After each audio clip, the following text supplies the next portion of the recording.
Yang berhormat Kota Tinggi, 1 minit. Terima kasih Tan Sri Yang Di-Pertua. Kota Tinggi meminta agar Menteri Kewangan menyatakan berasaskan pembentangan bajet 2017 pada hari Jumaat yang lepas, berapakah sebenarnya jumlah hutang negara dan jumlah jaminan kerajaan, dan apakah tujuan hutang dan jaminan tersebut? Sila Yang Amat Berhormat, 3 minit.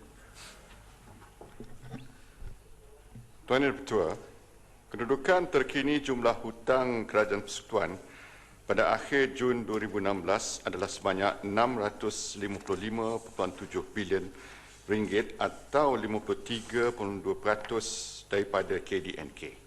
Daripada jumlah berkenaan, 95.9% atau 628.8 bilion adalah hutang domestik, sementara 4.1% lagi atau 26.9 bilion ringgit merupakan pinjaman luar pesisir. Kedudukan hutang Kerajaan Persekutuan kekal terurus dan dikategorikan sebagai negara keberhutangan sederhana. Hutang yang dibuat oleh Kerajaan Persekutuan adalah bertujuan untuk membiayai defisit berikutan kekurangan hasil bagi menampung perbelanjaan pembangunan kerajaan. Pinjaman yang dibuat untuk membiayai pembelanjaan pembangunan adalah perbelanjaan yang produktif yang dapat menyokong pertumbuhan ekonomi dan dapat memanfaatkan rakyat seperti pembinaan sekolah, hospital, jalan raya dan empangan. Selain itu, secara tidak langsung ia memberi manfaat kepada sektor swasta melaksanakan pelbagai program dan aktiviti ekonomi.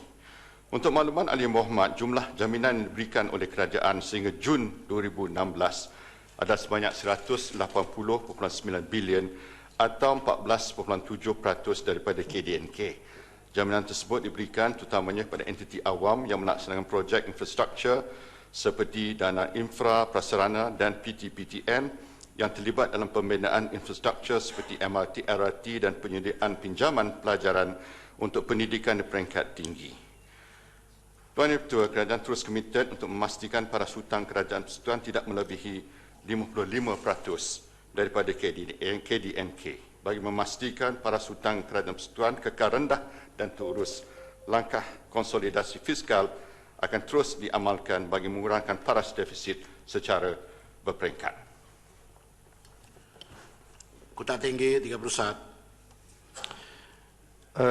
Tuan Sri Pertua, apakah langkah-langkah kerajaan bagi mengelakkan jumlah hutang kerajaan terus meningkat pada masa akan datang? Yang Amat Berhormat, 2 minit 31. Tuan Yang Di-Pertua, kerajaan akan ambil beberapa langkah. Pertama, untuk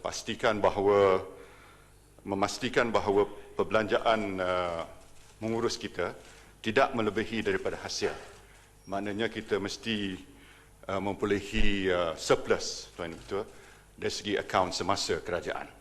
Kedua, kita mesti tentukan bahawa pinjaman itu digunakan untuk mengembangkan ekonomi, menambahkan lagi kegiatan ekonomi negara, dan di samping itu juga kita juga memberi keutamaan kepada pinjaman dalam negeri.